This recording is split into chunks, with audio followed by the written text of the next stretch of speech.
All right. Hey, everybody. I'm Tommy Lanier, Program Coordinator for the Student Parent Center here at UC Berkeley. Along with me is Anita Adams, Student Parent Success Counselor for the Student Parent Center at UC Berkeley. Marina Moreta from the Early Childhood Education Program at the University of California, Berkeley. ECEP, it's also commonly known as. And we also have Zenaida Hernandez, our very, very, very, very highly touted Student Parent Center at University Health Services Tank Center social worker here with us. This is session 1 out of 4 of Healing, Health, and Programming, a holistic and formal approach to returning to in-person services in the fall. Now, some of you watching this asynchronously, you probably are going to ask yourself, what the hell is this? Okay, is this a class? Is this a seminar? What's going on? No, we won't have a bunch of slides to show you about data and numbers, and that's very valuable. I think today's session, along with the next 3, are going to be peppered with the formalities that you need to know about. You need to know about where childcare stands specifically from ECEP directly. You should have an idea of what you could utilize holistically from Zenaida Student Parent Center and the overlap between the Student Parent Center and University Health Services.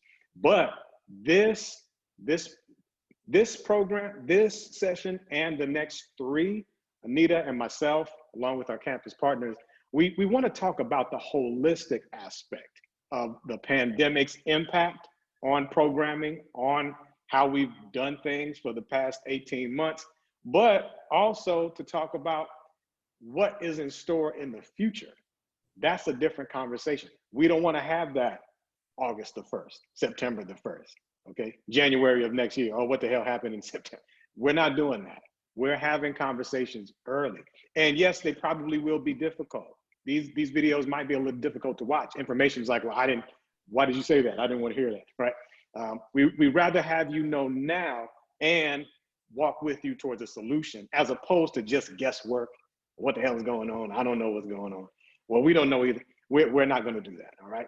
So the first place I want to start is a little bit of background when it comes to the title of this program, Healing, Health, and Programming, okay?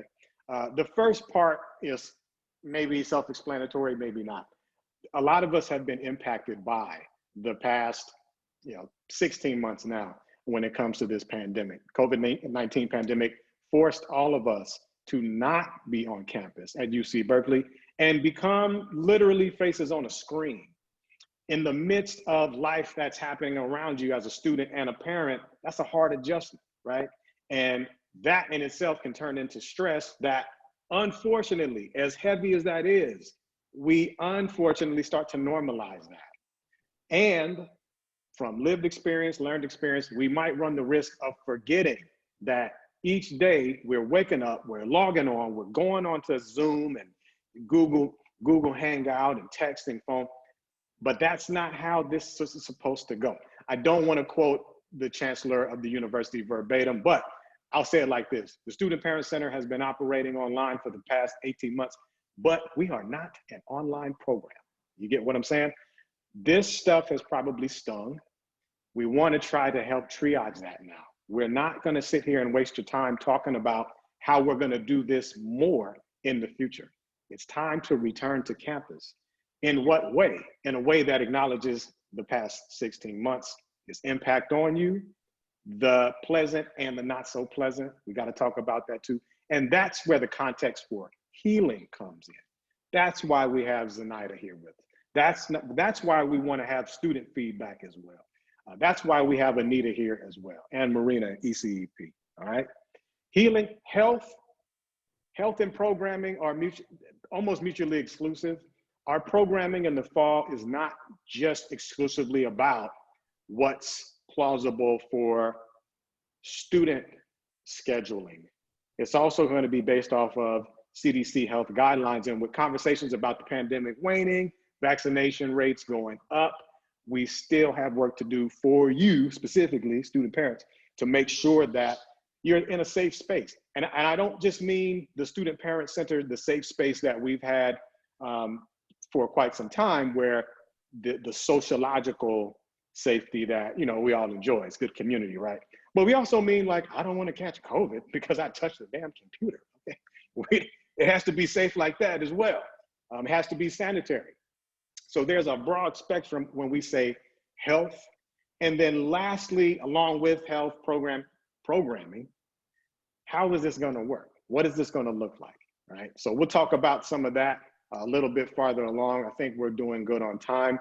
I'm not the only person in the room. I do want people to have the time and the space to pretty much break down who they are, what aspect of the Student Parent Center they represent, and at the same time, give some time and space for students here with us. More might join. If not, that's fine too.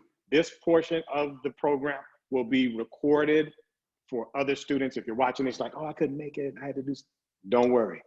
You can watch this and you can check out part two with us synchronously or not. But the idea is we want to get this started. I'm really, really, really happy that I got the green light, not just from my director, but also from Anita Adams. I was like, Anita, what do you think about this? She was like, yeah, it's pretty dope. So thank you, Anita.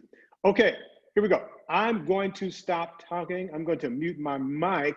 And next up, for the sake of what you can expect from the Student Parent Center from a holistic standpoint, I want to introduce to you once again someone who's been with this community for quite some time now and been putting in a lot of work. Just like Anita, you know, an unsung presence in our community. I think it's about time we bring this person to the surface, just so student parents understand, like, we're all here for you in a major way. It's not just me. So without further ado, representing the Student Parent Center and University Health Services mental health counselor team, Zenaida Hernandez. Hello, Zenaida. Hey everyone, I'm super excited to be here. My name is Zenaida. I use she, her, and Aya pronouns. I am really excited. I'm a member of the Bay Area. I'm from the Bay Area, Latinx identified, and really, really excited to share with you kind of what we do from University Health Service perspective. We serve the Student Parent Center. We also serve University Village in Albany. There's two of us right now. One person is Jason Strausman, who does amazing work specifically with the Student Parent Center and has some collaborations as well with the Reentry Center. And then I'm housed mostly in the Village, but I do some work with the Student Parent Center as well. And when we were on campus, I would do a lot more work through the B North building, is where you could see me on Wednesday afternoons. So just to kind of, Tommy, you want me to just give kind of like a rundown really quickly of what we do in the offering of services? Correct, yes. Okay, great. So what's really awesome is that we provide kind of in-community mental health services and case management. So what does that mean? That means, like, if you are running towards getting an eviction notice, you might want to connect with one of us so that we can provide community-based resources to help support that. If you're struggling finding childcare, we can also help connect you with community resources like Bananas, the YMCA. We try to refer folks over to ECEP as much as possible. So I'm really glad to see you, Marina. I want to connect with you offline because I feel like I hear your name. But I really wish I could talk to you on the phone sometimes and be like, hey, tell me more. So that food insecurity, if you're struggling to get food on the table, financial insecurity. So say, for example, you have an emergency procedure for your dental work or for your child, you can connect with myself or Jason and we can try to find some resources on campus to help support you financially with that. We also do a lot of coordinating with people on campus, so financial aid, other psychiatrists, psychologists at Tang, Path to Care, which is one of the organizations that are on campus to help with sexual assault, sexual violence, intimate partner violence. We do a lot of collaborating with them. So basically, I will just say, like, you can call one of us and we will triage what's happening and get you to the right place. It doesn't mean that we can do everything or that we do everything, but we could definitely sit and talk with you and figure out what's happening, what are your main priorities of need, and then kind of get some stuff on the table to get you connected. Excellent, excellent. Thank you so much, Zenaida. Okay, so for those watching, those with us directly, synchronously, that aspect of our program, as you probably inferred, will be with you in the fall as well. So as we return to the fall, so will the services Zenaida just laid out. Another program on campus. Technically, it is not the Student Parent Center, but of course, it's lockstep. It's almost mutually exclusive for a lot of student parents, is the aspect of childcare. Oh my gosh, gotta have some childcare. A lot of student parents need that, all right? So this person, I believe, like Zenaida, is another unsung member of our community. They've done a lot of work to make sure that student parents are placed in ECEP.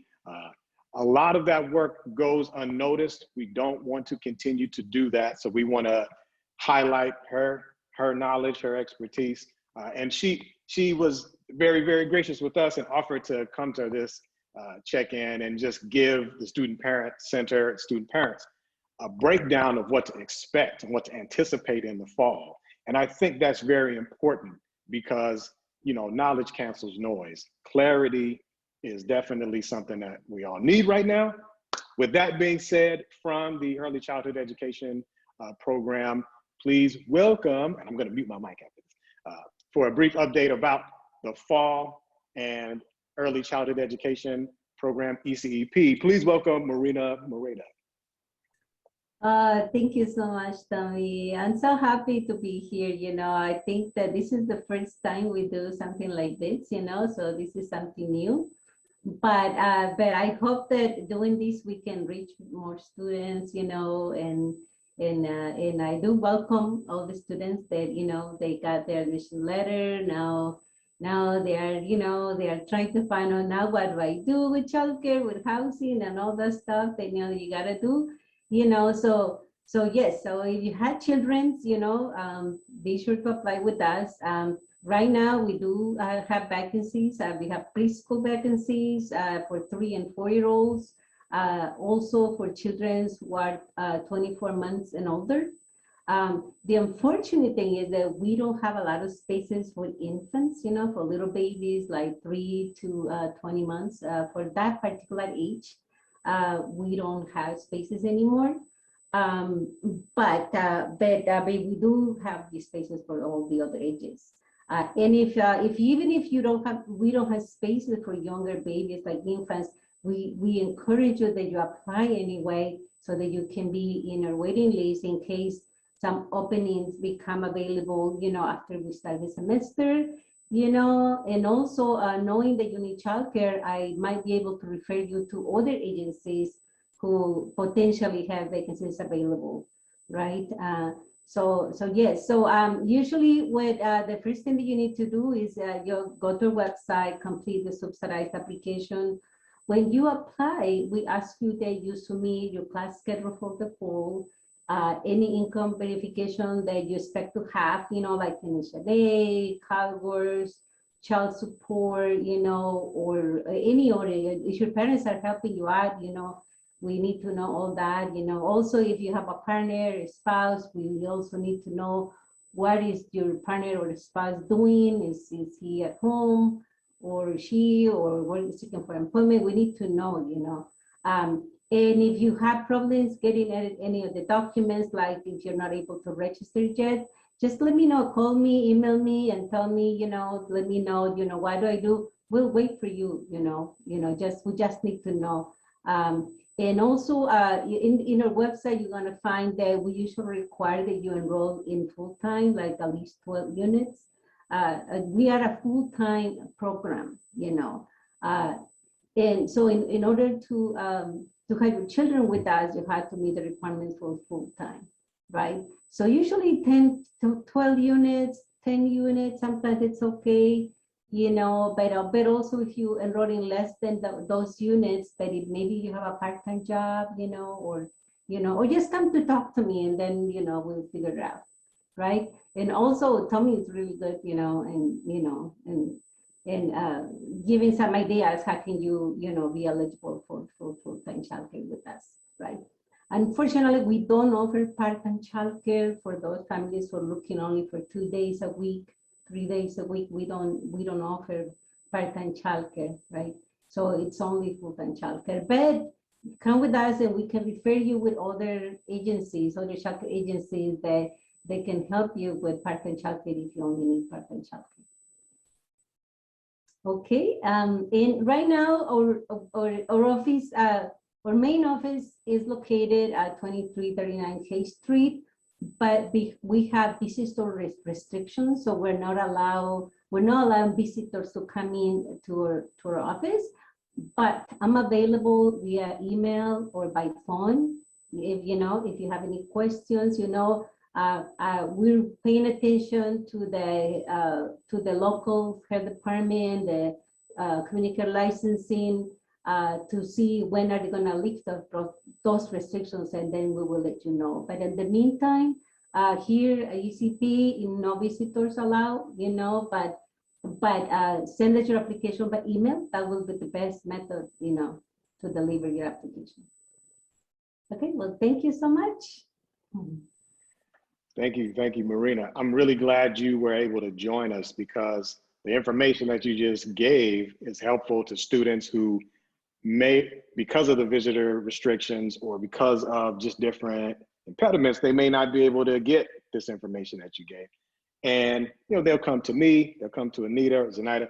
We know what we know, but ultimately checking in with you and ECEP is the idea, and to have the information that you just gave them. So very, very, very grateful for you to do that.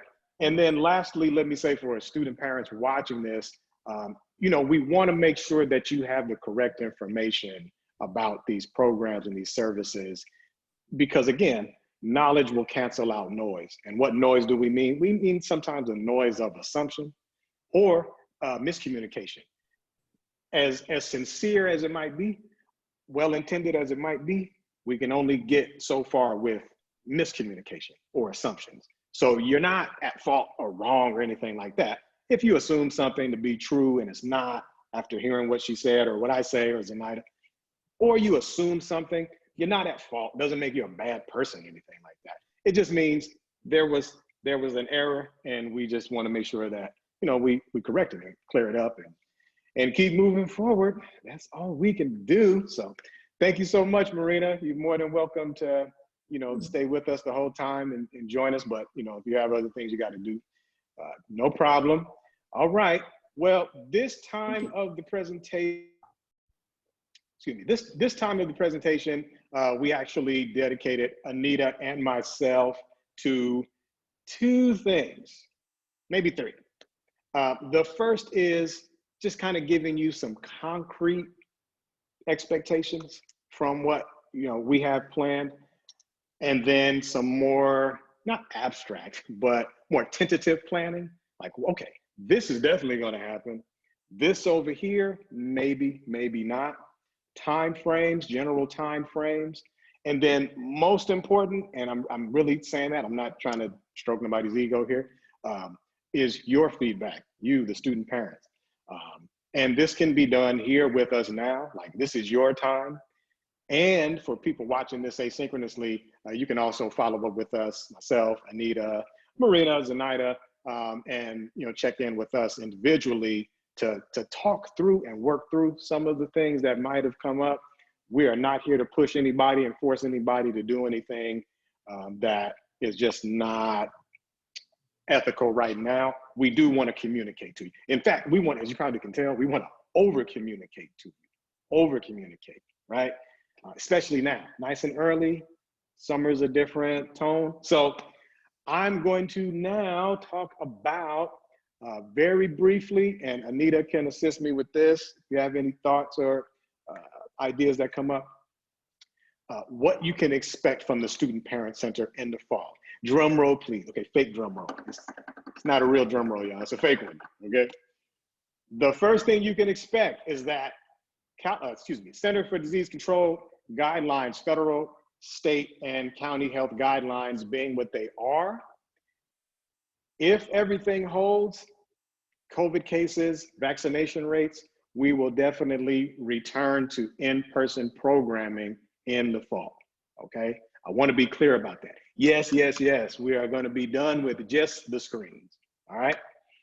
Because of the same CDC guidelines, vaccination rates, COVID infection rates, there's also a very good chance that we will have a remote component to our programming as well.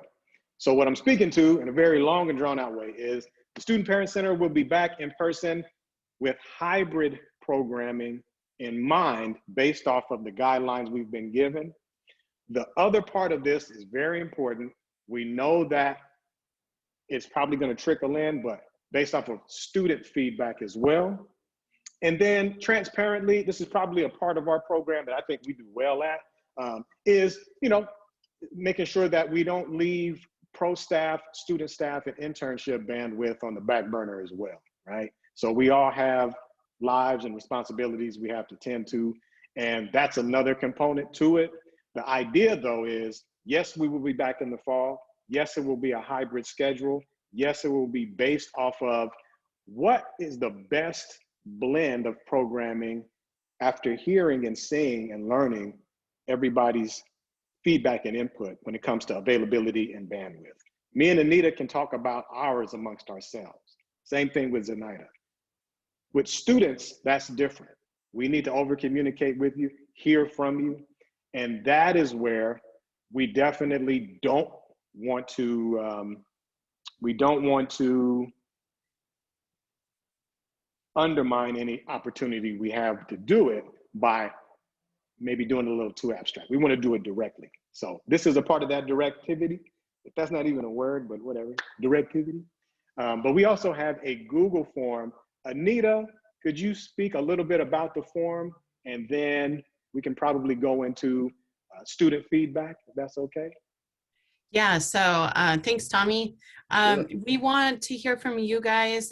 Please take some time to fill out the form. It's not super long, but that way we can get to know kind of your preferences, your feelings around fall, and kind of your needs. So please do fill that out, and we'll be talking more, I'm sure, about the survey results as well as, you know, feedback in the next few sessions throughout the summer.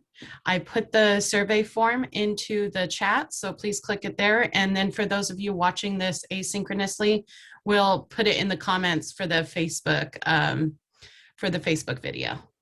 That's right. That's right. Thank you. Okay, here's what we'll do before we transition to student feedback, to just this more holistic conversation where it's like, yo, I thought it'd be like this, but it's like that, vice versa.